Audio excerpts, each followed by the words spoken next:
보겠습니다. 구약 성경 1320쪽입니다. 구약 성경 1320쪽 스가랴서 9장부터 보겠습니다. 구약 성경 1320쪽입니다.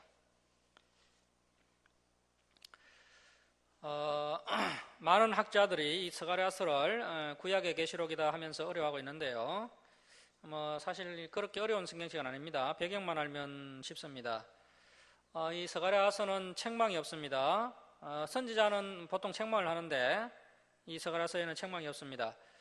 이미 2개월 전에 학개 선지자가 책망을 했고 그 책망 앞에 백성들이 회개하고 성전 공사를 다시 시작한 상태이기 때문에 더 이상 책망이 필요하지 않습니다. 스가랴 선지자는 학개 선지자보다 2개월 늦게 하나님의 말씀을 받게 됩니다. 이때 이 스가랴 선지자의 나이가 한 30세 정도로 추정하고 있습니다.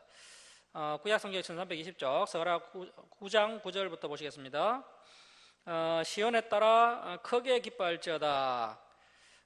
저와 여러분이 크게 기뻐할 것이 있는데요. 자, 계속 보시면 예루살렘에 따라 즐거이 부를지어다. 우리가 즐거워할 일이 있습니다. 보라, 내 양이 내게 임하시나니 그는 공의로우시며 구원을 베푸시며 줄을 치겠습니다. 겸손하여서 나귀를 타시나니 나귀의 작은 것 곧 나귀 새끼니라. 자, 여러분, 지금 1차 포로 귀환자들이 우상과 찬양이 싹 사라져 버렸습니다. 고레스 칙령이 떨어지고 한 1년 정도 귀환 준비를 했었고 다시 예루살렘으로 돌아오는 기간이 한 4, 5개월 정도 되었었죠. 그래서 이제 예루살렘에 도착했을 때 그야말로 우상과 찬양이 가득해서 마치 꿈꾸는 것 같이 그렇게 귀환을 했습니다. 하지만 다 무너진 이 예루살렘 항무지를 재건하는 현실은 너무나도 힘든 일이었습니다. 그리고 또 마귀의 격렬한 방해가 있었습니다. 그래서 귀환한 지 이제 한 18년이 지나자 신앙의 열정이 다 식어버렸습니다. 더욱이 추가 귀환자들이 오지 않는 겁니다. 1차 귀환자들이 귀환할 때만 해도 2차 귀환자들, 3차 귀환자들이 연달아 올 줄 알았습니다. 그런데 2차 귀환자가 무려 79년 후에나 오게 됩니다. 2차 귀환자가 79년 후에 BC 457년이나 되어서 이제 오게 되는 것입니다. 그러니까 바벨론에 머물러 있는 이 유대인들, 이 귀환자들이 그 바벨론에 머물러 있는 그 유대인들이 그 1차 귀환자들이 가서 잘 되는 것 봐가면서 내가 갈지 말지 선택하겠다, 이런 이기적인 마음이 있었던 겁니다. 그래서 먼저 귀환한 1차 귀환자들만 힘이 든 것이죠. 괜히 그때 따라 나서가지고 내가 정말 내 발등 찍은 것이 아닌가 하면서 회의가 느껴지고 낙심이 되고 할 때 이제 이 말씀을 하나님께서 이 스가랴서를 통해서 주신 것입니다. 어떤 상황 중에서라도 다른 것에 기쁨과 즐거움을 찾지 말고 너희는 지금 잘하고 있으니까 어떤 상황 가운데서라도 메시아 한 분만 바라보면서 기뻐하며 즐거워하라는 것입니다. 자, 여러분, 우리도 예수님 한 분이면 충분합니다. 우리 주사랑교회도 진리와 함께 참 순수한 마음을 가지고 막상 이렇게 시작을 해봤는데요, 만만치가 않습니다. 쉽게 동역자들도 붙지 않고 괜히 먼저 나섰던 사람들만 고생하고 어려움만 당하고 있는데요. 자, 그러면서 이제 세월이 지나고 시간이 지나면서 우리의 신앙의 열정마저 다 식어버리는 그러한 상황 가운데 있을 때 하나님께서 말씀하시기를 다른 것에는 기쁨이 없고 다른 것에는 소망이 없다는 것입니다. 오직 메시아 한 분만으로 기뻐하며 즐거워하며 그 모든 어려움들을 이겨내라는 겁니다. 자, 그러면서 이제 예언하시기를 앞으로 메시아가 오시게 될 터인데 그 메시아는 겸손하셔서 나귀 새끼를 타고 오시게 될 것이다 라고 이 스가랴 선지자가 예언했다는 겁니다. 자, 그래서 예수님께서 문자 그대로 나귀 새끼를 타고 겸손하셔서 나귀 새끼를 타고 예루살렘 성에 입성하시면서 이 스가랴 예언을 문자 그대로 성취하시게 됩니다. 자, 그래서 하나님께서는 부자와 교만한 자를 헷갈리게 하십니다. 이 나귀 새끼를 타고 입성하시니까요, 사람들이 헷갈리는 겁니다. 그래서 이 겸손하여서라는 히브리어가 아니라는 히브리를 쓰는데요, 이 아니의 뜻이 겸손하여서 이렇게 그런 뜻도 있지만 가난하여서라는 뜻도 있습니다. 그래서 예수님께서 겸손하셔서 나귀 새끼를 타셨다, 이것도 맞지만 실제 예수님께서 가난하셔서 나귀 새끼를 타셨다, 이렇게 볼 수도 있습니다. 자, 그래서 결국 이 메시아를 알아보는 사람들은 대개 어떤 사람들이 알아보는 겁니까? 가난한 사람들, 그리고 겸손한 사람들이 예수 그리스도를 알아보는 것입니다. 자, 이제 12장으로 갑니다. 12장. 12장은 예루살렘의 구원입니다. 예루살렘의 구원. 진짜 마지막 때에 이루어지는 예루살렘 이스라엘의 구원에 대해서 말씀하고 있는데요. 자, 12장 1절 말씀 보시겠습니다. 이스라엘에 관한, 그래서 이제 이스라엘에 관한 예언입니다. 우리가 이 부분을 잘 기억해 놓아야 됩니다. 앞으로 이제 우리가 복음서와 요한계시록까지 가게 되면 과연 이 유대인들을 향한 그 이스라엘에 관한 회복이 어떤 것을 의미하는지를 우리가 이제 종합적으로 확실하게 이해하게 될 것입니다. 자, 이스라엘에 관한 여호와의 경고의 말씀이라. 자, 3절 끝에 보십시오. 3절 끝에 천하만국이 그것을 그 이스라엘을 치려고 모이리라. 그래서 이제 마지막 때에 일어나게 될 전쟁이요, 이 중동 지역에서 일어나게 됩니다. 특별히 이스라엘을 상대로 큰 전쟁이 여러 차례 일어나게 될 것을 성경은 예언하고 있습니다. 천하만국이 이스라엘을 치려고 이스라엘에 모인다는 것입니다. 자, 그리고 이제 9절 말씀 보시면 예루살렘을 치러 오는 이방 나라들을 그날에 내가 멸하기를 힘쓰리라. 자, 그런데 그 전쟁에서 이스라엘이 승리하게 된다는 것입니다. 이스라엘이 승리하게 될 것이다라고 예언하고 있습니다. 그리고 이제 10절은 또 다른 단락인데요. 앞 단락보다 좀 더 시점이 뒤로 갑니다. 자, 10절 말씀 보십시오. 내가 다윗의 집과 예루살렘 주민에게 은총과 강구하는 심령을 부어주리니 그들이, 자, 줄을 칩니다. 그들이 누굽니까? 유대인들, 이스라엘 사람들이죠. 이스라엘 백성들입니다. 그들이 겉지른 바를, 계속 줄을 치겠습니다. 겉지른 바 그를, 그 예수님을 바라보게 될 것이다. 그 예수님을 바라보고 그를 위하여 어떻게 한다고요? 애통하게 될 것이다. 애통하기를, 독자를 위하여 애통하듯 하며 그를 위하여 통곡하기를 장자를 위하여 통곡하듯 하리로다. 계속 줄을 칩니다. 그래서 이러한 놀라운 회개 운동이 일어나게 될 것이다. 자, 여기에 적어 놓습니다. 유대인들의 진정한 회개라고 적어 놓습니다. 자, 이때가 이제 유대인들의 진정한 회개입니다. 이때 유대인들이 돌아오는 것입니다. 장자들이 이때 돌아오는 겁니다. 유대인들의 진정한 회개. 자, 이제 11절 보십시오. 11절. 그날에 예루살렘에 큰 애통이 있으리니 머깃도 골짜기 하다 들인몬에 있던 애통과 같을 것이라. 자, 이것이 무슨 이야기냐 하면 열왕기하서 23장을 보시면 그 남유다 16대왕 요시아가 머깃도에서 애국 군대에 의해서 39세의 젊은 나이에 이 요시아가 죽임을 당하게 됩니다. 이 요시아는 그야말로 마지막 등불과 같은 어려운 왕이었는데 그때 이 마지막 남유다 등불이 꺼지게 되자 백성들이 크게 슬퍼했습니다. 그런데 이 유대인들의 회개의 때가 되면 그때 그 백성들이 요시아 왕의 죽음으로 말미암아 애통하고 슬퍼했던 것처럼 이때가 되면 정말 유대인들 사이에 애통하며 크게 울부짖는 진정한 회개가 일어나게 될 것이다. 이렇게 말씀하고 있습니다. 이때 유대인들의 진정한 회개가 일어난다는 것입니다. 자, 그러면 유대인들이 어떻게 해야 마치 이 독자를 잃어서 애통하는 것처럼 회개하게 될까요? 자, 10절 중반절 다시 한번 보십시오. 10절 중반절 다시 한번 보시면 그들이 겉지른 바 그를 바라보고, 자, 유대인들이요, 자기들이 찔러 죽였던 예수님을 바라보고 나서 이런 회개가 일어난다는 것입니다. 예수님을 바라보고 나서 자기들이 그 로마 군병에게 넘겨줬던 그 예수님을 바라보고서야 이러한 유대인들의 대거 회개 운동이 일어나게 될 것이다. 그래서 이 말씀은 이제 그 예수님의 재림을 직접 봐야 유대인들이 돌아온다는 것입니다. 예수님이 다시 재림하시는 모습을 직접 보고서야 유대인들은 예수님께로 돌아온다는 겁니다. 자, 그래서 유대인들이 예수님을 인정하고 하나님께로 돌아오려면 일단 유대인들은 예수님의 재림을 봐야 됩니다. 그러니까 오늘날 일어나고 있는 그 백투더 예루살렘이라든지 이 예루살렘 회복 운동은 성경적으로 전혀 근거가 없는 운동입니다. 그전에는 유대인들은 결코 돌아오지 않습니다. 반드시 예수님의 재림을 봐야 비로소 유대인들이 돌아오는 겁니다. 자, 그런데 이 백투더 예루살렘 운동, 예루살렘 회복 운동을 하는 사람들은요, 성경을 부분적으로 보고 몇 구절을 보고 그렇게 오해를 하고 있습니다. 그들은 이렇게 이야기합니다.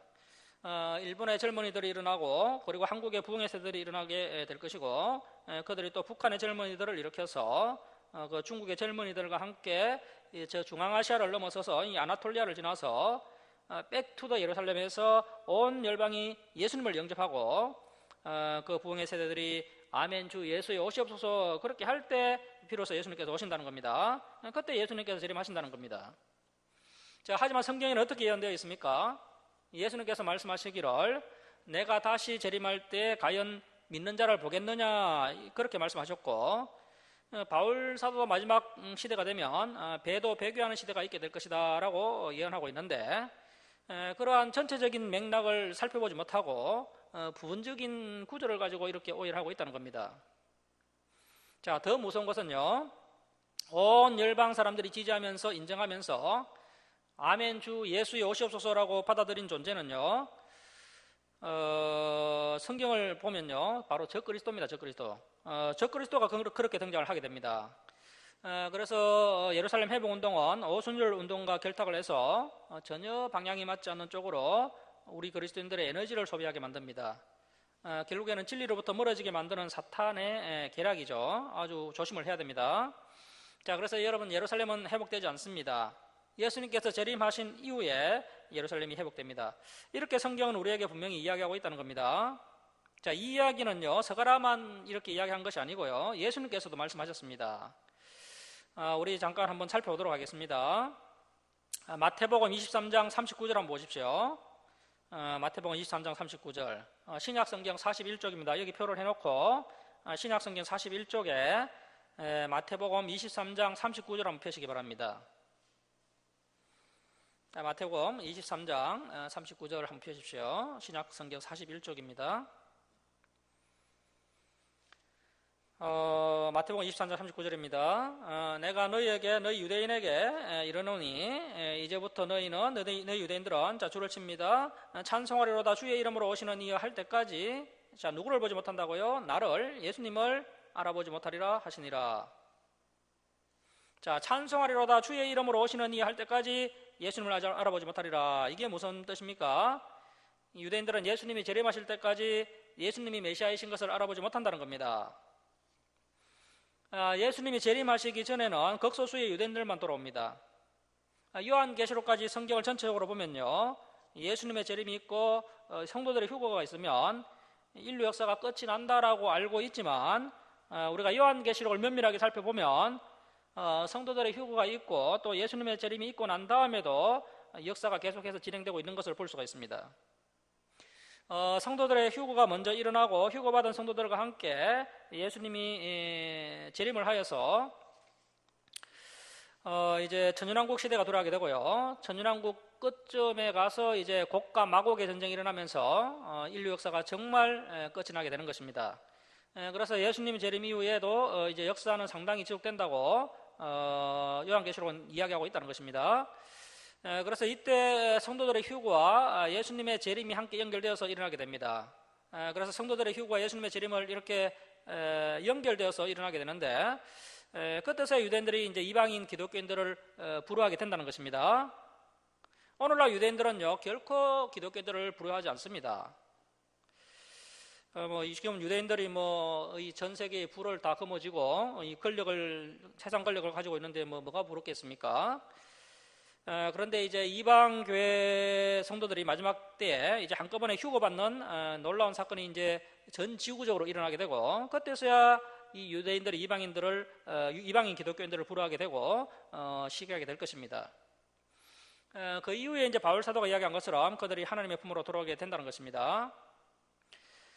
그리고 오늘날 그 유대인들 중에 메시아닉 주라고 있죠. 그 회복이라는 영화를 보면 유대인들이 기독교로 돌아오고 있다, 예수님께로 돌아오고 있다 그렇게 이야기하고 있는데 사실 이 메시아닉 주들은 예수님의 성육신을 인정하지 않는 이단들입니다. 그래서 그들을 기독교인이라고 보기가 사실 어렵습니다. 그래서 예수님의 재림이 있기 전까지는 소수의 유대인들만 돌아오게 될 것이고 그 예수님의 재림이 있고 난 이후에 그 유대인들이 그 이방인 기독교인들을 시기하고 질투하면서 그 이후야 대거 이 유대인들이 돌아오게 될 것이다라고 성경은 전체적으로 그렇게 이야기하고 있다는 것입니다. 그래서 이런 부분은 이제 우리가 앞으로 요한계시록까지 보면서 이제 전체적으로 한번 정리를 해보겠습니다. 자, 이제 스가랴 14장으로 갑니다. 스가랴 14장. 이 스가랴 14장 역시 이제 마지막 때 이야기인데요. 정말 말세지말에 대한 이야기입니다. 자, 그래서 이제 성도들의 휴거가 있고 나서 이제 예수님의 재림이 있게 될 것이고요. 그 예수님의 재림이 있은 이후에 천년왕국 기도를 할 거에 될 것을 이 스가랴가 본 겁니다. 자, 14장 1절 말씀 보십시오. 여호와의 날이 이르리라. 그 날에 내 이스라엘의 재물이 약탈되어 내 가운데에서 나누이리라. 2절 보십시오. 2절.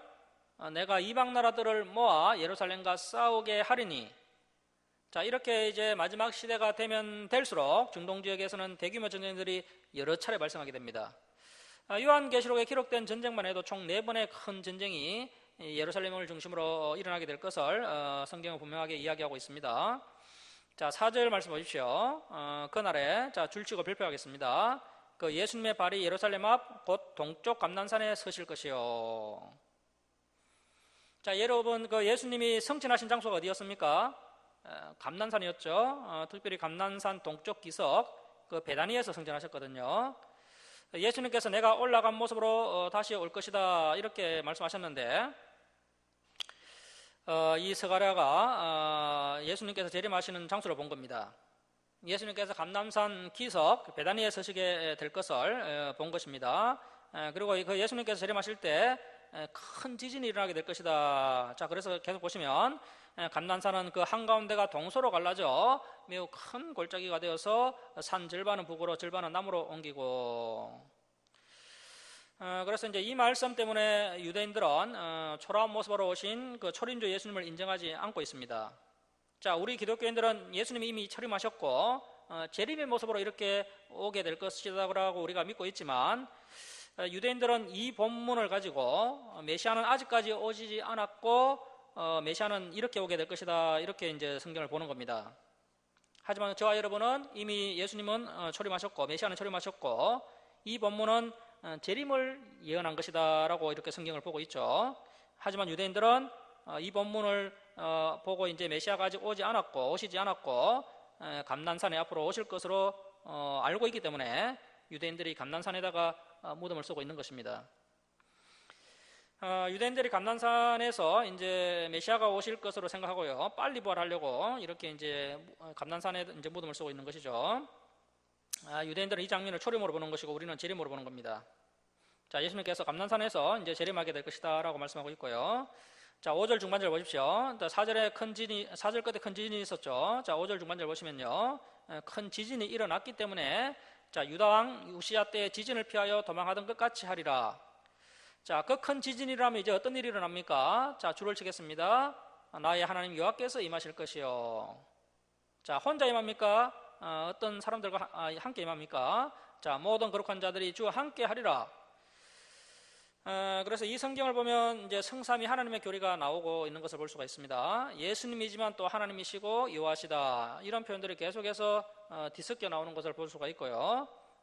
그래서 하나님께서 여호와께서 메시아께서 임하실 것이고 그 메시아의 재림은 모든 거룩한 자들과 함께 하시게 될 것이다. 그래서 이때가 이제 바로 뭐 이미 휴거가 있었고요. 또 부활의 몸을 입은 거룩한 성도들이 예수님과 함께 또 재림을 한 것입니다. 부활의 몸을 입은 거룩한 성도들이 예수님과 함께 재림하게 된 겁니다. 그래서 이 이야기는 또 요한계시록에 가서 자세하게 한 번 더 설명을 드리겠습니다. 자, 이 스가랴가 본 것 중에 중요한 것은요, 예수님이 감난산에서 재림하게 될 것이고 그리고 예수님께서 임하시는데 거룩한 자와 함께 재림하게 될 것이다. 이것이 핵심입니다. 이제 그리고 나서 이제 6절부터 21절까지는 천년왕국 이야기입니다. 천년왕국 이야기. 그 이사야 11장 그리고 이사야 65장 또 이 스가랴 14장 6절 이하가 천년왕국에 대한 중요한 자료가 되겠습니다. 이렇게 천년왕국 시대가 돌아가게 될 것을 스가랴가 미리 본 겁니다. 자, 이렇게 해서 이제 스가랴서를 마치고요, 스가랴서 14장 21절 맨 끝에다가 에스라 5장이라고 적어 놓습니다. 에스라 5장. 자, 이제 우리 에스라 5장으로 가도록 하겠습니다. 구약성경 716쪽 에스라 5장입니다. 구약성경 716쪽 에스라 5장입니다. 이 에스라 5장은 좀 부연 설명이 필요한데요. 학개 선지자가 성전 건축을 중단하는 백성들을 책망하니까 그 책망을 달게 들었습니다. 그런데 이제 문제는 15년간 자기 집 짓기에 바빠서 그 성전 건축 자금을 다 써버려서 더 이상 성전 재건할 자금이 없는 것입니다.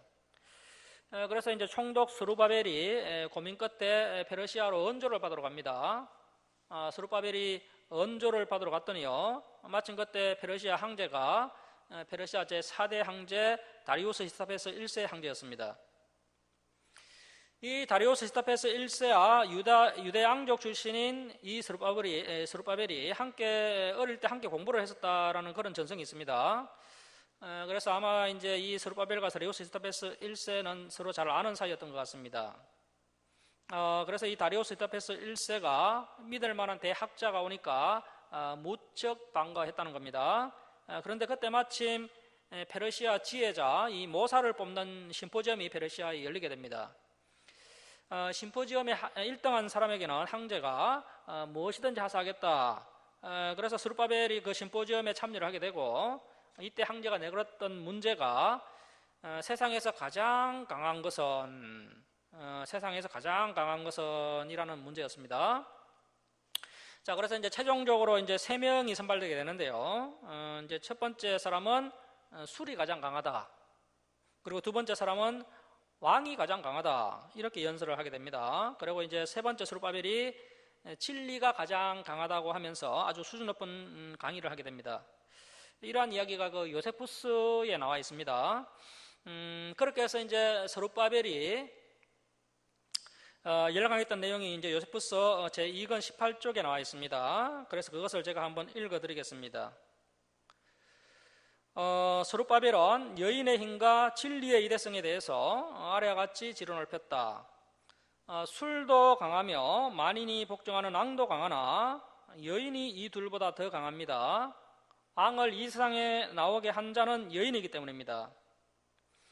포도나무를 심고 포도주를 만드는 자는 인간이나 인간을 낳고 양육시키는 것은 여인입니다. 우리가 여인에게 얻지 않는 것이 아무것도 없습니다. 우리가 입는 의복도 여인이 짠 것이며 가사를 돌보는 것도 여인입니다. 따라서 우리는 여인 없이는 살아갈 수가 없습니다. 수많은 은금과 값비싼 보물과 재산을 가지고 있다 하더라도 아름다운 여인을 보면 우리는 그 미모에 반해 입을 딱 벌리고 눈을 떼지 못하며 모든 것을 포기하는 희생을 치르면서까지 그 여인을 손에 넣으려고 합니다. 따라서 우리는 한 여인 때문에 아비와 어미를 버리고 우리를 기른 땅을 버리고 심지어 절친한 친구도 모른 채 하는 경우가 허다합니다. 심지어 여인을 위하여 목숨을 걸기까지도 합니다. 자, 그러나 무엇보다 여인의 이대성을 알 수 있는 것은 아래의 사실에 있습니다. 우리는 땅에서나 바다에서 온갖 수고와 노력을 다해 땀을 흘려 일을 해서 얻은 일의 대가를 여인에게 가져다 주지 않습니까? 저는 언젠가 이와 같은 광경을 목도한 적이 있습니다. 왕의 후궁이 앙의 뺨을 철썩 갈기고 안간을 빼앗아 자기 머리에 쓰는데도 앙은 아무 소리도 못하고 끝까지 참고 있었습니다. 그렇게 많은 백성들을 호령하며 군림하는 군주가 말입니다. 후궁이 웃으면 앙도 웃고 후궁이 화를 내면 앙이 금방 슬픈 표정을 짓는 것이었습니다. 앙은 그녀의 얼굴 표정을 살피면서 아양을 떠는 것이었습니다. 그녀가 불만족스러운 표정을 지으면 앙은 체면도 집어던지고 그녀의 마음을 기쁘게 해주려고 온갖 애를 쓰는 것이었습니다. 이를 볼 때 어찌 여인의 힘이 강하지 않다고 말할 수 있겠습니까? 방백들과 제후들은 그만 그의 언변에 놀라 서로 멍하니 얼굴을 쳐다볼 뿐이었다. 스룹바벨은 계속해서 진리의 이대성에 관한 말을 이어나갔다. 저는 지금까지 여인의 힘에 대해서 이야기했습니다. 그러나 여인도 앙도 이 진리보다는 약합니다. 비록 세상은 넓고 하늘은 높고 태양의 움직임은 신속하더라도 이 모든 것은 진실하고 어려우신 하나님의 뜻에 따라 움직이고 있습니다. 따라서 우리는 진실이 만물 중에 가장 강하며 불의는 진실을 이길 수 없다는 사실을 인정해야만 합니다. 만물은 비록 힘이 있는 것이 사실이나 일시적이며 단명으로 끝이 납니다. 그러나 이 진리는 영구하며 영원합니다. 진리가 가져다주는 아름다움은 세상이 흐르도록 퇴색되지 않습니다. 또한 진리가 부어주는 풍요는 해군에 의해 좌우되지도 않습니다. 진리는 우리에게 어려운 법칙과 법률을 부여합니다. 진리는 정의와 불의를 구별시켜주고 불의에는 마땅한 형벌을 부과합니다.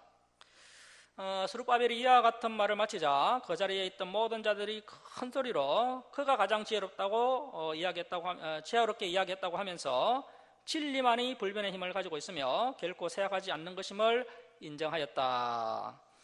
자, 이렇게 스룹바벨이 페르시아 황제 앞에서 열강을 해서 장흥급제를 하게 됩니다.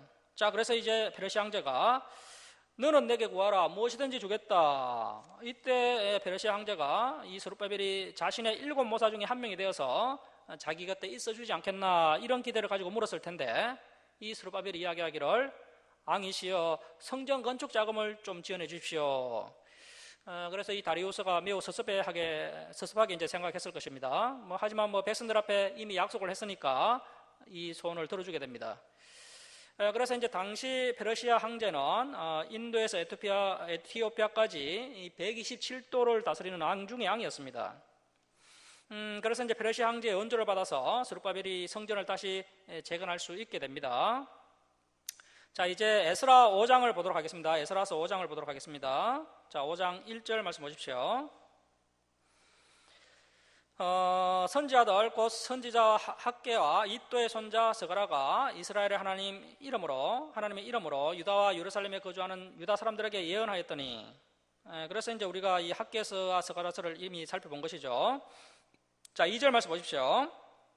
이에 스알디엘의 아들 스룹바벨과 요사닥의 아들 예수와 대제사장 여호수아입니다. 여호수아가 일어나, 자, 줄을 치겠습니다. 예루살렘에 있던 하나님의 성전을 다시 건축하기 시작하며, 자, 이렇게 해서 그 BC 590년에 중단된 그 성전 공사가 드디어 재개되게 됩니다.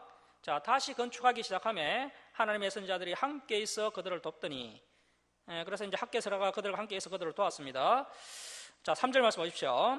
그때 유브라데 강 건너편 총독 다떠네아 스달보스네아 그들의 동관들이 다 나와 이 성전 건축을 방해하게 됩니다. 자, 5장 5절 보십시오. 에스라 5장 5절 보십시오.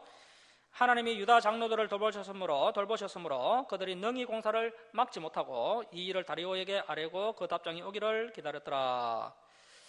그래서 이제 또 다리우스 히타페스 1세에 이제 상소문을 올려가지고요, 다시 이제 성전 건축을 방해한 것입니다.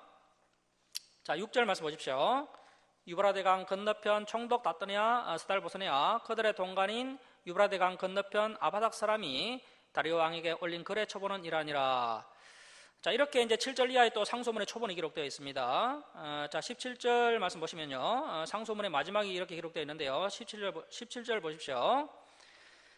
이제 왕께서 좋게 여기시거든 바벨론에서 왕의 보물 정각에서 조사하사 과연 고레스 왕이 조서를 내려 정말 고레스 칙령을 내려서 하나님의 이 성전을 예루살렘에 다시 건축하라 하셨는지 보시고 왕은 이 일에 대하여 왕의 기쁘신 뜻을 우리에게 보이소서 하였더라.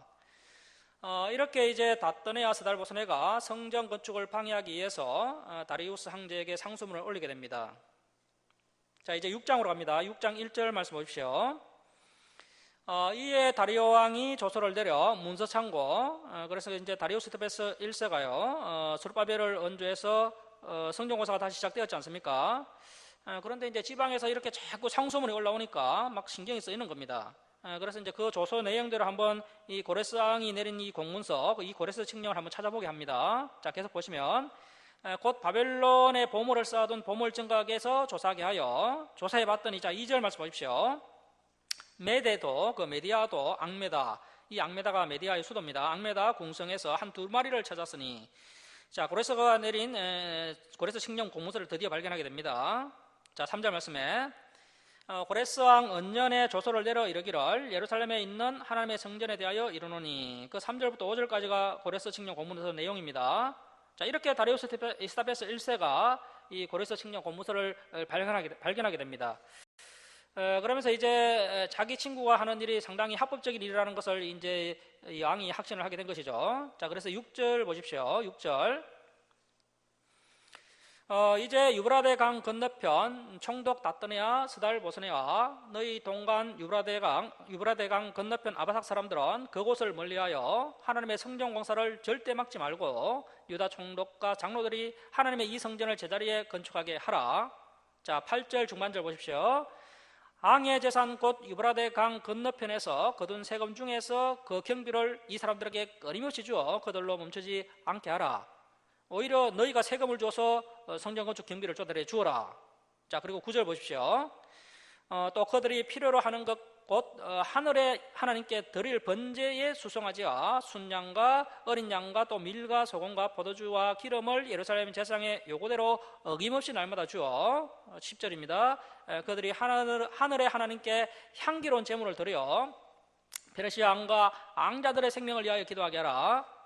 내가 또 명령을 내리노니 누구를 막론하고 이 명령을 변조하면 그의 집에서 들보를 빼내고 그를 그 이에 메어 달게 하고 그의 집은 이로 말미암아 거름더미가 되게 하라.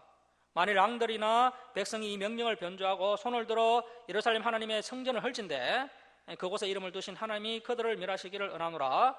나 다리오가 조서를 내렸노니 신속히 행할지어다 하였더라. 자, 이렇게 해서요 오히려 그 이기가 기회가 되게 됩니다. 오히려 전화위복이 되면서 이 성전 공사가 탄력을 받게 됩니다. 자, 13절 말씀 보십시오. 다리오 왕의 조서가 내려임에 유브라데 강 건너편 총독 다떠네야 서달 보소네야 그들의 동관들이 신속히 준행하니라.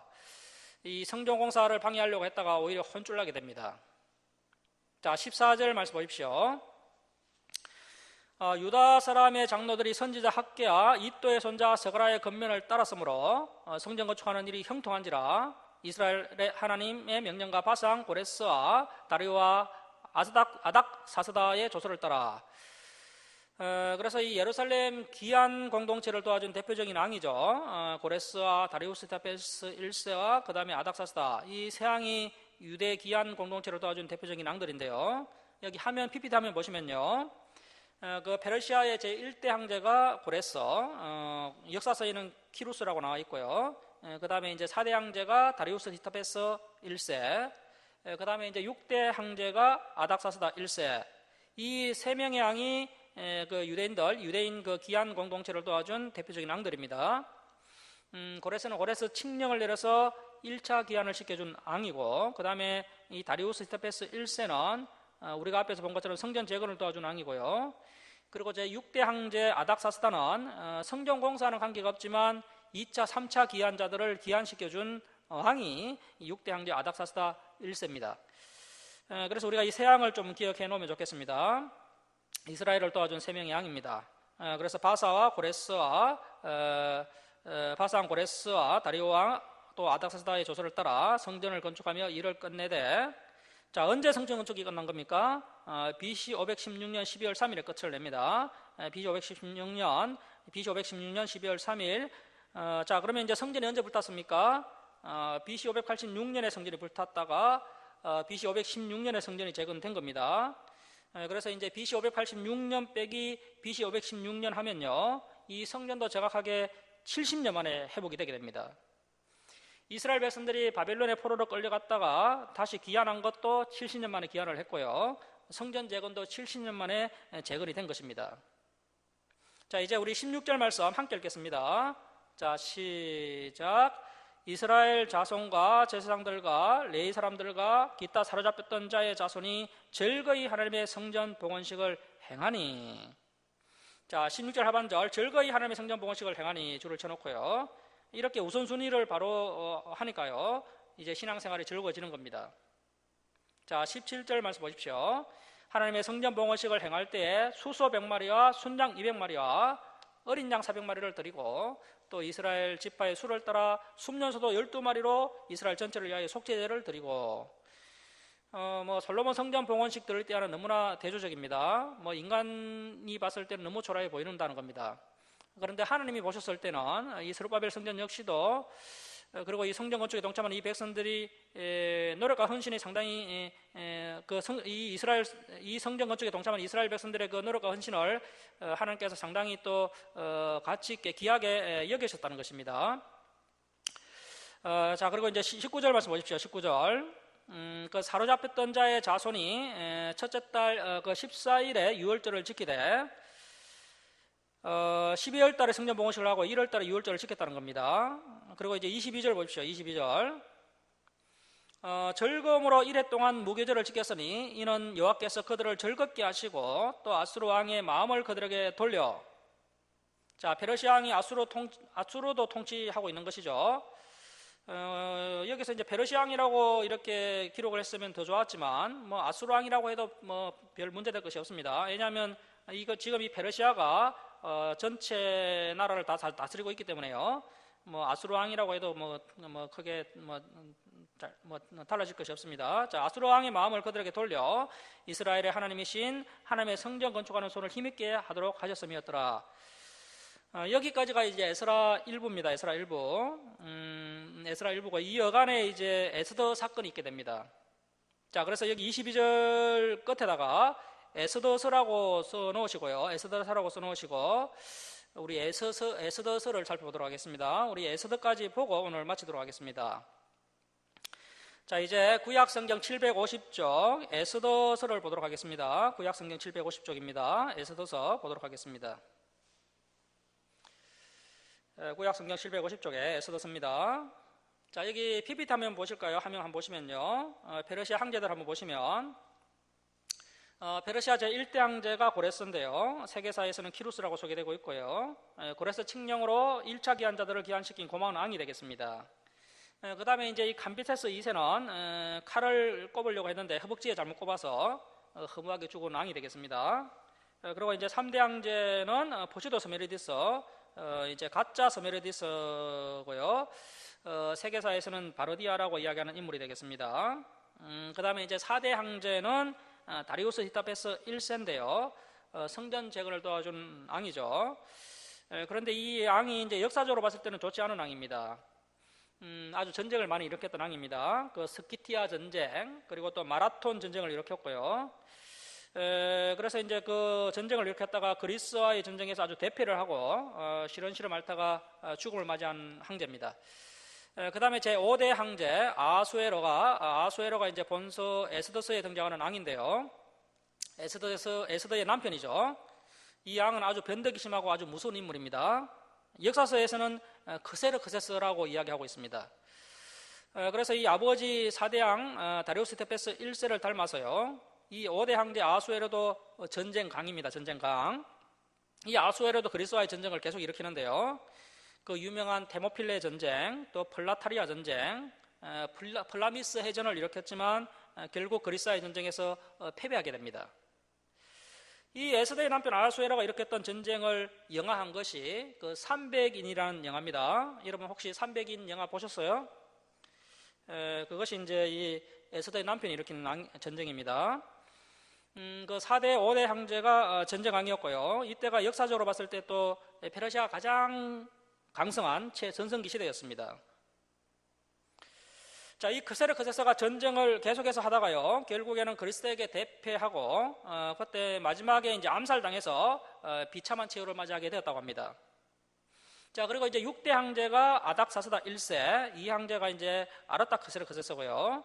이 포로된 유대인들을 2차, 3차 이렇게 기한을 시켜준 왕입니다. 그 다음에 여기에는 나와 있지 않지만 7대 황제 다리우스 2세, 8대 황제 아닥사스다 2세, 9대 황제 아스에로 3세, 10대 황제 아르세스, 그리고 11대 황제가 다리우스 3세, 이렇게 이제 11대 황제까지 페르시아 역사가 이어지면서 결국에는 그 헬라 제국의 알렉산더 대왕에게 패배해서 200년 만에 이 페르시아 역사는 막을 내리게 됩니다. 자, 그래서 우리가 살펴보고 있는 이 시점은요, 5대 황제 아수에로 그 크세르크세스 시대 때입니다. 자, 이 에스더서의 역사적 배경은 이렇습니다. 그 1차 기한과 2차 기한 사이에 무려 79년이라는 시간 간격이 있습니다. 1차 기한 때 유대인들이 모두 기한했거나 아니면 뒤를 이어서 줄줄이 기한을 했으면은 이 에스더에 기록되어 있던 이런 끔찍한 사건이 벌어지지 않았을 것인데, 무려 79년 동안이나 예루살렘으로 돌아오지 않고 그 편안한 바빌론 도시 문화에 취해서 이 유대인들이 기한하지 않음으로 인해서 하마터면 유대인들이 모두 전멸당할 뻔한 사건이 이 에스더에 기록되어 있다는 것입니다. 자, 그래서 도시 문화에 젖어 있는 것도 상당히 위험할 수가 있습니다. 이 에스더서의 저자는 누군지는 확실하지 않습니다. 그 요세푸스는요, 모르드게가 쓴 것이 아닌가 이렇게 보고 있습니다. 이 에스더의 이름의 뜻이요, 에스테러, 별이라는 뜻입니다. 별. 이름이 참 좋죠. 별과 같이 빛나는 여성. 이 에스더를 통해서 유대인들이 구원받는 이야기가 이 에스더서에 기록되어 있습니다. 자, 에스더 1장 1절 말씀 보시겠습니다. 이런 아수르 왕 때 제5대 황제 그세르크세스 때입니다. 아수르 왕 때 있었던 일이니 아수에로는 인도로부터 구스까지 인도에서부터 에디오피아까지 127나라를 다스리는 그야말로 왕 중의 왕이었습니다. 자, 3절 말씀 보십시오. 왕이 있은 지 제3년에 그의 모든 지방관과 신하들을 위하여 잔치를 베풀었는데요. 이 잔치를 베푸는데 얼마나 동안 했느냐 하면, 자, 4절 보십시오. 무려 180일 동안 잔치를 합니다. 왕이 여러 날 곧 180일 동안에 그의 영화로운 나라의 부왕과 위엄의 혁혁함을 나타내니라. 자, 그래서 앞으로 이제 전쟁을 계속 해야 되기 때문에 이 잔치를 통하여서 이제 지도자들의 마음을 하나로 다 규합을 시키는 겁니다. 그리고 그 지도자들과 백성들에게 그 페르시아 황제의 안건을 가시하는 겁니다. 그래서 이제 180일 동안 그 부왕과 위엄을 나타내게 됩니다. 자, 그리고 이제 5절 말씀 보시면요, 또 180일 동안 잔치한다고 고생한 그 수도에 사는 백성들을 위해서 또 7일 동안 마지막 잔치를 베풀어 줍니다. 자, 6절 말씀 보십시오. 백색, 녹색, 청색의 희장이 나쁘기고요, 밥상이 다 금과 은으로 만들어졌고, 바닥이 다 하반석, 백석, 운모석, 흑석, 온갖 값비싸고 희귀한 돌돌로 깔려져 있습니다. 그리고 7절 말씀 보시면요, 금잔인데요, 잔의 모양이 다 달랐다는 겁니다. 그리고 왕이 하사한 술이 한없이 제공되었다는 겁니다. 정말 상상을 초월하는 페르시아 제국의 영화를 이 에스더서가 묘사하고 있습니다. 자, 9절 보십시오. 앙후 에스더도 아수에로 왕궁에서 여인들을 위하여 잔치를 베푸니라. 자, 10절 보시면 잔치 마지막 날에 왕이 술 기운이 일어났다는 것이죠. 이때 또 사고치기가 쉽습니다. 그래서 이제 항상 조심해야 되는데요, 술을 마시고 기분이 좋아져서 사고를 치게 됩니다.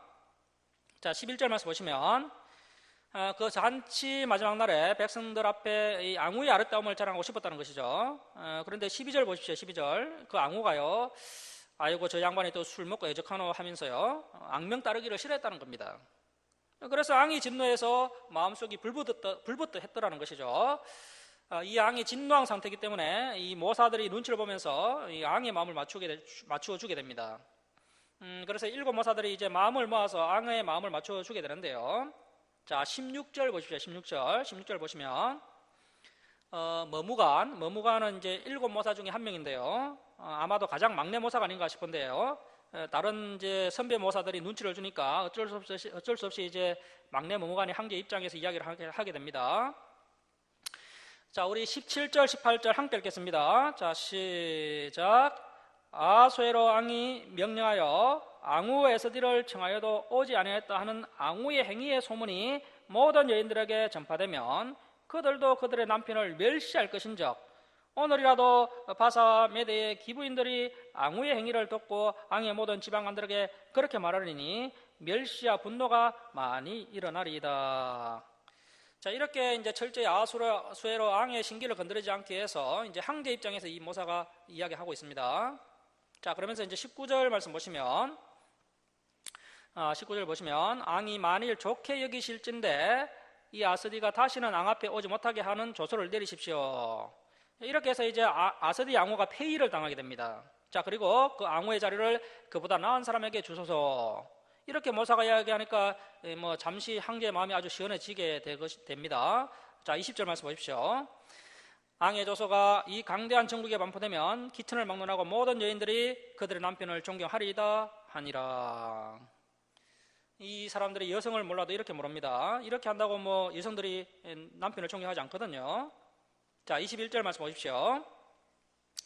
왕과 지방관들이 그 말을 옳게 여긴지라 왕이 머무간의 말대로 행하여 각 지방 각 백성의 문자 언어로 모든 지방의 조서를 내려 이러기를, 자, 첫 번째 남편이 자기 집을 주관하게 하고 두 번째 자기 남편 민족의 언어로 말하게 하라 하였더라. 자, 이렇게 해서 페르시아에서 이제 남성들의 권위가 법적으로 강화되게 됩니다. 그래서 이제 페르시아 후손인 그 이란에 가면요, 이러한 전통이 지금도 그대로 남아 있습니다. 자, 이제 2장으로 갑니다. 2장 1절 말씀 보십시오. 그 후 아수에로 왕의 노가 그침에, 이제 뭐 노가 또 일어났다가 또 그칠 때가 있죠. 노가 그침에 아스디가 그가 행한 일과 그에 대한 내린 조서를 생각하거늘 자, 여기서 이 생각하다라는 히브리어가 자카르인데요, 자카르요. 후회했다라는 뜻이 있습니다. 그래서 이제 괜히 그 아리따운 여성 아스디의 앙호 자리를 패구나 하면서 이 앙이 후회했다는 겁니다. 함이 이미 다 결정난 일이기 때문에요. 한 개라도 이제 돌이킬 수가 없습니다. 이렇게 이제 앙후 아스디를 대신해서 이제 새로운 앙후를 뽑기 위해서 이제 페르시아 각 나라에다가 이제 조서를 반포해서 앙후 후보자들을 모집하게 됩니다. 그때 이제 에스더도 이제 그 앙후 후보자 중 한 사람으로 앙궁에 들어가게 되는데요. 자, 5절 말씀 중반절 보시면요. 모로데게는 베냐민 지파 사람이고요. 그리고 이제 6절 또 중반절 보시면 유당 여고냐, 이 유당 여고냐는 남유다제 19대 앙 요야김입니다. 그래서 요야김 앙이 사로잡혀 갈 때 이 모로데게도 함께 사로잡혀 왔다는 겁니다. 그래서 이 모로데게가 2차 포로로 끌려왔던 것 같습니다. 그래서 연도를 한번 계산해 보면요, 현재 모로데게가 나이가 한 100세 가까이 되는 아주 나이가 많은 어르신이었습니다. 자, 7절 말씀 보십시오. 그의 삼촌의 딸 하다사 곧 에스더. 그러니까 이 에스더와 모로데게는 사촌 관계입니다. 이 에스더가 한 사촌 여동생입니다. 그런데 에스더가 부모가 없었다는 겁니다. 에스더가 매우 불우한 환경에서 자란 여성인데요. 사촌 오빠가 워낙 나이가 많다 보니까 사촌 오빠가 거두어서 마치 딸같이 양육했다는 겁니다. 자, 이렇게 해서 이제 에스더가 앙후 후보자로 선발되어서요, 앙궁에 들어가게 됩니다. 자, 10절 말씀 보십시오. 10절. 에스더가 자기의 민족과 종족을 말하지 아니하니 이는 모로데게가 명령하여 말하지 말라 하였습니다. 사촌 오빠 모로데게가 말하지 말라고 하니까요, 에스더가 순종해서 말하지 않았다는 겁니다. 이런 말씀을 보면 이 에스더는 어릴 때부터 말을 잘 듣고 순종하는 여인이었음을 알 수가 있습니다. 자, 이제 15절 보십시오. 후보자들이 계속해서 앙을 만나게 되는데요, 드디어 에스더가 차례가 된 겁니다. 자, 15절 중반절 보십시오. 에스더가 차례대로 앙에게 나아갈 때에 국녀를 주관하는 넷이 해계가 정한 것 외에는 다른 것을 구하지 아니하였으나. 자, 현재 127나라에 선발된 여성들이요, 서로 앙비가 되겠다고 막 경쟁하고 있는 중인데요. 그런데 이 에스더는 정해져 있는 기본 치장 외에는 더 이상 꾸미지 않았다는 겁니다. 이 에스더는 순수미와 내면적 아름다움이 있는 여성이었습니다. 그런데 보는 모든 자에게 사랑을 받는 여성이었습니다. 자, 16절 말씀입니다. 아수에로 앙의 제7년 10월 곧 데베들에 에스더가 앙궁에 인도되어 들어가서 앙 앞에 나가니. 자, 17절입니다. 앙이 모든 여자보다 에스더를 더 사랑하므로 그가 모든 처녀보다 앙 앞에 더 은총을 얻은지라. 앙이 그의 머리에 간을 씌우고 아스디를 대신하여 앙후로 삼은 후에. 자, 이렇게 해서 에스더가 앙후가 되고요, 이제 18절 말씀 보시면 에스더를 위해서 잔치를 베풀게 됩니다. 그때 한 사건이 있게 되는데요. 자, 20절 보십시오. 20절. 에스더는 모로데게가 명령한 대로 그 종족과 민족을 말하지 아니하니. 자, 줄을 치겠습니다. 그가 모로데게의 명령을 양육받을 때와 같이 따름이더라. 이 에스더는 어릴 적부터 순종하는 것이 습관이 되어 있고요, 성품화되어 있는 여성임을 알 수가 있습니다. 자, 그리고 21절 보십시오. 21절. 모로데게가 대궐문에 앉았을 때에. 자, 히브리 언어를 보면요, 이 대궐문이라는 것은 멜레크 샤르라고 해서 앙의 문입니다. 앙의 문. 이 앙의 문에 앉았다는 것은요, 앙의 문 앞에서 어떤 직무를 받다는 겁니다. 그래서 대부분의 성경학자들은 이 모로데게가 앙의 문에서 재판하는 장로였지 않느냐, 이렇게 본 겁니다. 재판하는 장로. 그 자리에서 이제 모로데게가 이렇게 백성과 나라를 섬기고 있었는데요, 그때 그 빅단과 데르스라는 두 내시가 황제를 암살하려는 음모를 꾸미게 되고, 그 음모를 이 모로데게가 알게 됩니다. 그래서 그 정보를 앙후 에스더에게 전달하고, 에스더는 이 정보를 또 황제에게 전달하게 됩니다. 그로 인해서 이제 암살이 실패로 끝나게 되고요, 황제는 생명을 부지하게 된 겁니다. 자, 23절입니다. 23절. 조사하여 실정을 얻었으므로 두 사람을 나무에 달고 그 일을 앙 앞에서 자, 줄을 치겠습니다. 궁중일기에 기록하니라. 자, 이렇게 앙의 목숨을 구해주게 됩니다. 그런데요, 앙이 전혀 기억을 하지 못하는 겁니다. 그래서 저와 여러분도 어떤 위험 부담을 안고 우리가 해야 할 일을 했음에도 불구하고 상대방이 그것을 전혀 기억해주지 않을 때가 있거든요. 하지만 그럴 때 하나님께서 다 기억하고 계신다, 하나님께서 때가 되면 승리하고 역사하셔서 다 갚아주신다, 그런 믿음이 필요합니다. 자, 이때 황제는 기억하지 못했지만 하나님께서 이것을 다 기억하고 계셨습니다. 자, 3장 1절 보십시오. 3장 1절입니다. 그 후에 아수에로 왕이 아각 사람 함므다다의 아들 하만의 지위를 높이 올려 함께 있는 모든 대신위에 두니, 이 하만이 이제 총리 대신이 되게 됩니다.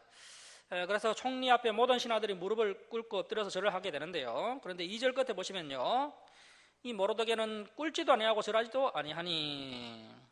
그리고 3절 보시면요, 이 신하들이 모르드게에게 말하기를, 아이고 어르신 왜 이러십니까? 아이고 어르신 왜 이렇게 왕께서 세운 총리 앞에 절을 하지 않습니까? 왜 왕의 명령을 거역하십니까? 이 날마다 주위에 있는 신하들이 모르드게에게 권했다는 겁니다. 자, 4절 보십시오. 4절. 날마다 권하되 모르드게가 듣지 아니하고, 자, 줄을 치겠습니다. 자기는 유다인임을 알렸더니. 자, 이 유다라는 뜻이요, 여호와를 찬송하리로다라는 뜻입니다. 자, 그래서 이게 현실적으로는 말이 안 되는 말인데요. 자, 그런데 이 모르드게의 마음 가운데는 하나님의 백성은 하나님께만 절해야 한다라는 이런 마음이 있었던 것이고요. 어떻게 보면 참 바보 같은 행동이었습니다. 모르드게는 신앙 양심을 지키기 위해서 자기 목숨을 건 겁니다. 이 100세가 넘으신 어르신이 이렇게 했다는 것이 참 본보기가 되는데요. 그래서 이제 절대 절을 하지 않았습니다. 자, 5절 말씀 보십시오. 하만이 모르드게가 무릎을 꿇지도 아니하고 절하지도 아니함을 보고 매우 노하더니, 그리고 하면은 여기서요, 저 모르드게를 당장 죽여라 이렇게 했으면 모르드게는 죽고 여기서 다 일이 끝났을 것인데, 이 하만이 감정이 상승해서 감정 조절에 실패하게 되고 결국 어디까지 가느냐 하면요, 자, 6절 끝에 보십시오. 6절 끝에 보시면 온 나라에 있는 유대인 곧 모르드게의 민족을 다 멸하고자 하더라. 자, 이렇게 해서 감정 상승작용으로 한 사람 유대인만 죽이면 되는데 유대민족 말살 계획을 이 하만이 계획하게 됩니다. 감정의 위험성이죠. 이렇게 해서 7절 말씀 보시면요, 제비를 뽑습니다. 신을 뜻을 묻기 위해서 제비를 뽑았더니요, 7절 끝에 보시면 12월 달에 제비를 뽑게 됩니다. 자, 현재가 1월 달입니다. 1월 달. 그런데 12월 달이라는 날짜를 뽑게 됩니다. 자, 이렇게 해서 이제 11개월이라는 시간이 확보되게 되고요. 이것이 또 하나님의 섭리가 되겠습니다. 12월을 뽑은 것이 하나님의 섭리였습니다. 자, 이렇게 해서 이제 하만이 8절 중반절 말씀 보시면요, 아수에로 황제에게 접근해서 이야기하기를요, 한민족이 있는데 이 한민족의 법률이 만민의 것과 다릅니다 하면서 이 유대민족의 율법을 가지고 황제에게 접근을 해서 황제의 마음을 사게 됩니다. 자, 9절 보십시오. 9절 보십시오. 왕이 옳게 여기시거든 조서를 내려 그들을 진멸하소서. 내가 은 1만 달란트, 1만 달란트는요, 은 340톤입니다. 340톤. 엄청난 뇌물을 왕에게 제공하면서 황제의 마음을 이렇게 사게 됩니다. 자, 그러자 이제 10절 말씀 보십시오. 왕이 그 반지, 인장 반지를 손에서 빼어 유대인의 대적 곧 아각 사람 함므다다의 아들 하만에게 주며, 자, 이 정권을 하만에게 임해주면서요, 유대인 말살 계획이 이제 구체화되게 됩니다. 자, 13절 중반절 보십시오. 12월 13일이라고 나와 있죠. 12월 13일이 전 유대인을 말살하는 날로 결정되게 됩니다. 자, 그리고 이러한 내용이 조서로 반포되게 됩니다. 자, 그래서 13절 끝에 보십시오. 모든 유다인을 젊은이, 늙은이, 어린이, 어른들, 여인들을 막론하고 죽이고 도륙하고 진멸하고 또 그 재산을 탈취하라 하였고, 이렇게 조서가 반포되게 되고요. 자, 이제 15절 끝에 보십시오. 이렇게 되니까 이제 수산성은 어지럽더라. 그리고 이 조서를 이제 모르드게가 듣게 된 것입니다. 자, 4장 1절 보십시오. 4장 1절. 모르드게가 이 모든 일을 알고 자기의 옷을 찢고 굵은 베옷을 입고 재를 뒤집어 쓰고 성중에 나가서 대성통곡하며, 자, 3절 보십시오. 3절. 왕의 명령과 조서가 각 지방에 이르매 유다인이 크게 애통하며 금식하며 울며 부르짖고 굵은 베옷을 입고 재에 누운 자가 무수하더라. 자, 이 에스더 입장에서는 자기 사촌 오빠가 그렇게 하고 있으니까요, 너무 걱정이 되어서 이제 신하를 보내어서 왜 그러십니까? 하고 물어보게 된 겁니다. 그러자 7절 보십시오. 7절 보시면 모르드게가 자기가 당한 모든 일과 하만이 유다인을 멸하려고 왕의 권고에 바치기로 한 은혜 정확한 에스더를 하닥에게 말하고, 자, 이렇게 해서 에스더에게 신하를 통해서 내용을 전달하게 됩니다. 그러면서 이제 에스더에게 부탁하기를, 자, 8절 보십시오. 8절 중반절 보시면 그 에스더에게 부탁하여 왕에게 나가서 그 앞에서 자기 민족을 위하여 간절히 구하라 하니, 신하를 통해서 이야기를 에스더에게 전달한 겁니다. 자, 9절 보십시오.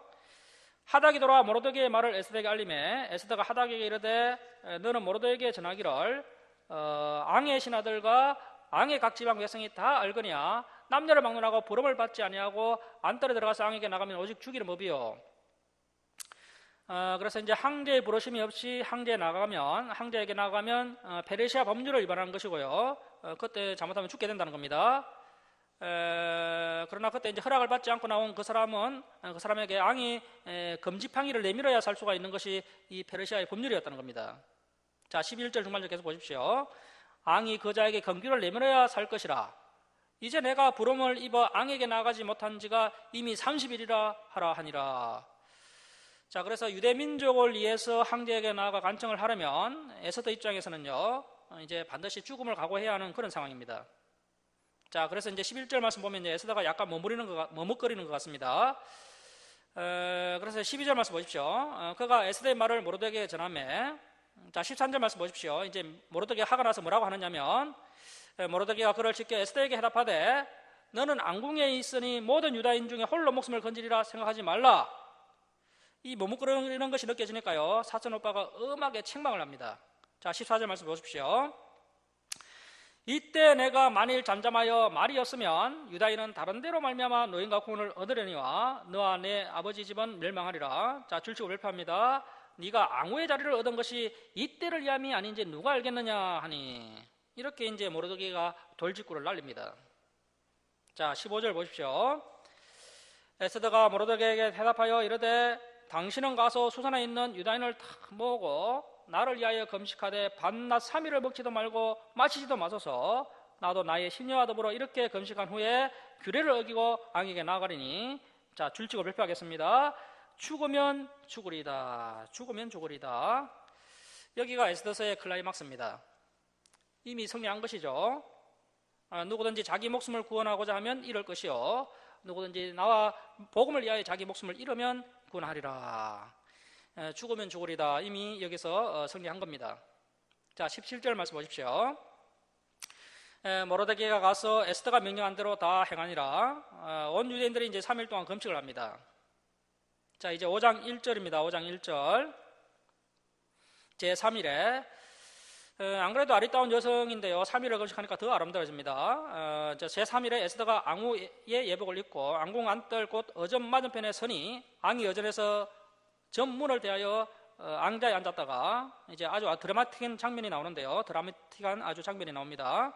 자, 2절 말씀 보십시오. 앙후 에스더가 뜰에 선 것을 본 적 매우 사랑스러움으로 손에 잡았던 금규를 그에게 내미니 에스더가 가까이 가서 금규 끝을 만진지라. 그날따라 앙후 에스더가 얼마나 이뻐 보이는지요. 또 3일 동안 금식하니까 더 이뻐 보이는 겁니다. 자, 3절 말씀 보십시오. 앙이 이르되 앙후 에스더여 그대의 소원이 무엇이며 요구가 무엇이냐, 나라의 절반이라도 그대에게 주겠노라 하니. 또 여기서 내 절반을 주세요 하면 안 됩니다. 오히려 에스더가 앙을 위해서는 잔치를 준비하고 한다고 이야기합니다. 자, 4절 말씀 보십시오. 에스더가 이르되 오늘 내가 앙을 위하여 잔치를 베풀어 싸우니 앙이 좋게 여기시거든 하만과 함께 오소서 하니. 이러니까 에스더가 더 사랑을 받는 것입니다. 자, 5절 말씀 보십시오. 앙이 이르되 에스더가 말한 대로 하도록 하만을 급히 부르라 하고 이에 앙이 하만과 함께 에스더가 베푼 잔치에 가니라.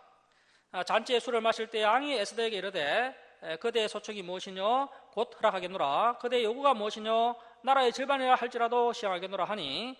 에스더가 대답하여 이르되 나의 소촉 나의 요구가 이러하니이다.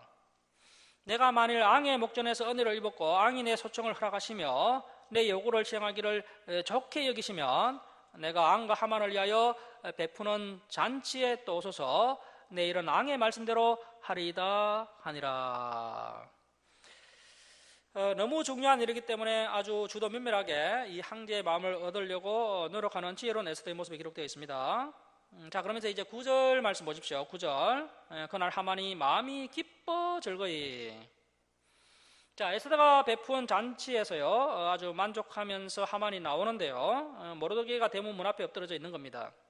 이 모르드게를 보는 순간 하만이 또 기분이 너무 나쁜 겁니다. 보기만 해도 기분이 나쁜 겁니다.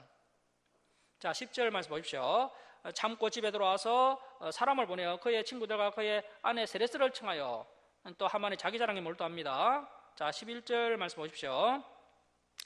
자기의 큰 양강과 자녀가 많은 것. 자, 자녀가 많은 것도 물론 뭐 생육하고 번성하라는 말씀에 순종해서 자녀를 많이 낳은 것이지만요, 사실 우리가 자랑해야 할 것은요, 진리와 예수 그리스도만을 자랑해야 됩니다.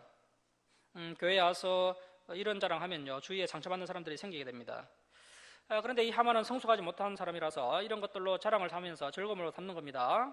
자, 큰 영광과 자녀가 많은 것과 앙이 자기를 들어 앙의 모든 지방간이나 신하들보다 높인 것을 다 말하고, 또 하만이 이르되 앙후 에스더가 그 베푼 잔치에 앙과 함께 오기를 허락받은 자는 나밖에 없었고 내일도 앙과 함께 청함을 받았느니라. 그러나 유다 사람 모르드게가 대궐 문에 앉은 것을 보는 동안에는 줄을 치겠습니다. 이 모든 일이 만족하지 아니하도다 하니. 자, 여러분, 사람을 미하면요, 그 무엇으로도 만족이 안 되고요, 그 무엇으로도 행복을 느끼지 못하게 됩니다. 그래서 이렇게 사람을 미워하는 마음을 통해서 마귀가 역사하는 겁니다.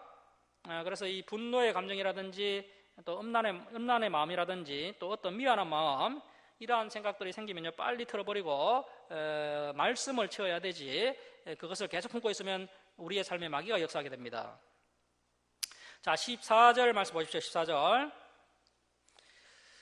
그의 아내 세레스와 모든 친구들이 이르되 높이가 50규빗 되는 나무를 세우고 내일 앙에게 모르드게를 그 나무에 매달기를 구하고 앙과 함께 즐거이 잔치에 가소서 하니 하만이 그 말을 좋게 여기고 명령하여 나무를 세우니라. 자, 이렇게 이제 나무를 세워놓고 이제 다음날 해가 뜨기를 기다립니다. 자, 이제 6장 갑니다. 6장 1절 보십시오. 이제 그날 밤 따라 이제 황제가 잠이 오지 않는 겁니다. 그래서 이제 신하에게 역대일기를 한번 가져와봐라 해가지고 이제 역대일기를 한번 읽어봐라 해서요. 그날 따라 이 황제가 역사 공부가 얼마나 재밌는지요. 황제가 역사 공부를 하면서 밤을 새워 버립니다. 자, 2절 보십시오. 2절. 그 속에 기록하기를 문을 지키던 앙의 두 내시 빅다나와 데레스가 아수에로 앙을 암살하려는 음모를 모르드게가 고발하였다 하였는지라. 자, 앞에서 우리가 보셨지 않습니까? 그 사건을 황제가 기억하지 못했지만요, 이렇게 역대일기에 기록해 놓았는데요, 그 부분을 그날 밤에 우연히 읽은 겁니다. 이것이 바로 하나님의 섭리죠. 하나님께서 이렇게 일을 하십니다. 자, 3절 말씀 보십시오.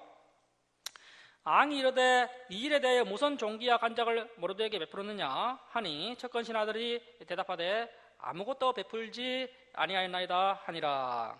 자, 그러면서 이제 아침을 맞이한 겁니다. 이렇게 이제 역사 공부하다가 아침을 맞이하게 됩니다. 그래서 이제 4절 말씀 보십시오. 앙이 이르되 누가 뜰에 있느냐 하매 마침 하만이 자기가 세운 나무에 모르드게가 달리기를 앙께 구하고자 하여. 하만이 아침 일찍 출근해 있는 거죠. 그래서 이제 황제가 부르니까 황제시여 제가 여기 있습니다 하면서 하만이 황제를 맞이하게 됩니다. 자, 6절 말씀 보십시오. 하만이 들어오거늘 앙이 묻되 앙이 존귀하게 하기를 원하는 사람에게 어떻게 하여야 하겠느냐. 하만이 심중에 이르되 앙이 존귀하게 하기를 원하시는 자는 나 외에 누구리요 하고, 뭐 긴축구 한번 제대로 마치고 있죠. 자, 앙께 아뢰되 앙께서 사람을 존귀하게 하시려면 하면서 이제 온갖 또 좋은 것들을 하만이 이야기합니다. 자, 10절 말씀 보십시오. 10절. 이에 앙이 하만에게 이르되 너는 내 말대로 속히 앙복과 말을 가져다가 대궐문에 앉은 유다 사람 모르드게에게 행하되 무릇 내가 말한 것에서 조금도 빠짐없이 하라. 하만이 앙복과 말을 가져다가 모르드게에게 옷을 입히고 말을 태워 성중거리로 다니며 그 앞에서 반포하되 앙이 존귀하게 하시기를 원하시는 사람에게는 이같이 할 것이라 하니라.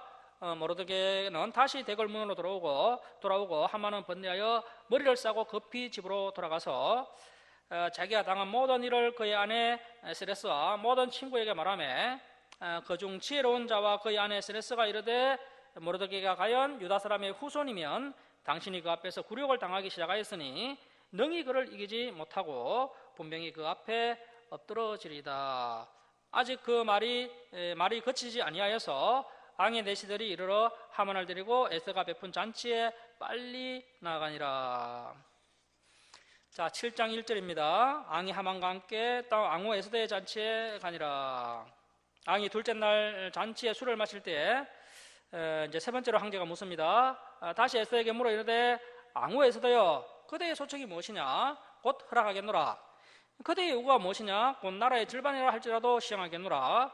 앙후 에스더가 대답하여 이르되 앙이여 내가 만일 앙의 목전에서 은혜를 입었으면 앙이 좋게 여기시면 내 소청대로 내 생명을 내게 주시고 내 요구대로 내 민족을 내게 주소서. 나와 내 민족이 팔려서 죽임과 도륙함과 진멸함을 당하게 되었나이다. 자, 아수에로 왕이여 이 말을 듣고 깜짝 놀랍니다. 자, 5절 말씀 보십시오.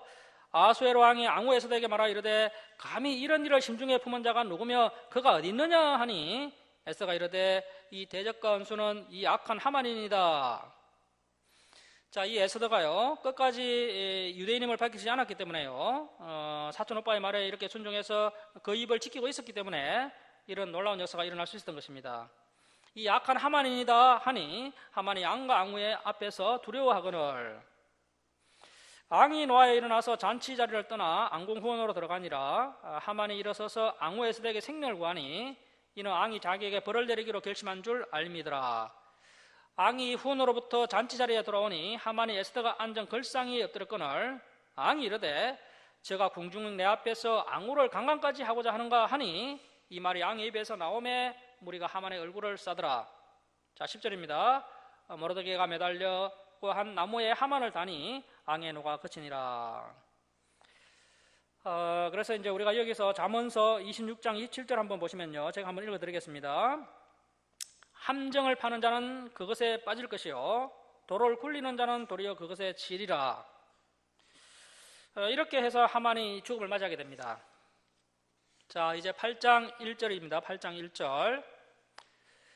그날 아수르 왕이 유다인의 대적 하만의 집을 앙후 에스더에게 주니라. 에스더가 모르드게는 자기에게 어떻게 관계됨을 이제서야 앙께 알았으므로 모르드게가 앙 앞에 나오니 앙이 하만에게서 굳은 반지를 빼어 모르드게에게 준지라. 에스더가 모르드게에게 하만의 집을 관리하게 하니라. 자, 이렇게 하면서 이제 이번 유대인을 멸절시키는 일에 앞장섰던 사람들, 그러니까 이제 반유대 세력들을 척결하는 이야기가 이제 8장에 기록되어 있는데요. 자, 그래서 이 하만이 아말렉 족속입니다. 아말렉 족속. 하만이 아말렉 족속인데 이 아말렉 족속이 심판을 받는 그런 이야기가 8장에 기록되어 있습니다. 그런데 이제 너무 보복이 좀 심한 것 같습니다. 아무튼 뭐 아말렉 족속을 심판하는 이야기가 이제 8장에 기록되어 있고요. 자, 이제 9장입니다. 9장 28절로 갑니다. 자, 9장 28절 말씀 보시면 9장 28절 말씀 보시면 각 지방, 각 업, 각 집에 대대로 이 두 날을 기념하여, 이 두 날이라는 것은 12월 14일, 15일인데요. 이 두 날을 기념하여 지키되, 그래서 이 불임절이라는 절기가 이때 생기게 됩니다. 이 불임이라는 뜻이 제비 뽑는 날입니다. 제비 뽑는 날, 불임절, 제비 뽑는 날이라고 해서 12월 14일, 15일을 지키는 것이 후대에 계속해서 내려왔다는 겁니다. 그래서 이 불임절이요, 유대인들에게는 제2의 유월절과 같은 그런 절기가 되겠습니다. 이 유대인들은요, 불임절 때가 되면요, 에스더서를 읽는다고 합니다. 에스더와 모르드게가 나오면 막 한우를 지르고 박수를 치고요, 하만이 나오면 끙끙하면서 이날 에스더서를 다 읽는데, 지금도 유대인들은 이 불임절을 지키고 있습니다. 자, 우리 10장 3절 말씀 읽고 마치겠습니다. 자, 10장 3절 함께 읽겠습니다. 시작. 유다인 모르드게가 아수에로 왕의 다음이 되고 유다인 중에 크게 존경받고 그의 허다한 형제에게 사랑을 받고 그의 백성의 이익을 도모하며 그의 모든 종족을 안위하였더라. 자, 그래서 강대국에 끌려가서 총리가 된 인물이 세 사람이 있는데요. 애굽 총리 요셉이 있고 또 바벨론 총리 다니엘, 그리고 페르시아 총리 모르드게, 이렇게 세 인물이 강대국에 가서 총리의 자리까지 이르게 됩니다. 자, 그리고 이 모르드게에게 우리가 배울 것은요, 백성의 이익을 도모했다는 것입니다. 백성의 이익을 도모했다. 그래서 하나님 여호와라는 말이 에스더서에는 한 번도 나오지 않지만 하나님의 도우심과 섭리하심을 볼 수 있고, 그리고 이 모르드게와 에스더의 신앙과 용기로 역사가 아주 박진감 있게 연출됐던 것을 볼 수가 있는 아주 귀중한 성경책이 이 에스더서가 되겠습니다. 그리고 그 4장 16절에 죽으면 죽으리다, 여기서 이미 승리는 결정되었다는 것입니다. 자, 이렇게 해서 에스더서를 마치도록 하겠습니다. 이제 10장 3절 끝에다가요, 역대 상하서라고 적어 놓으시고요. 우리 다음에 이제 역대 상하서를 보도록 하겠습니다. 자, 기도하겠습니다.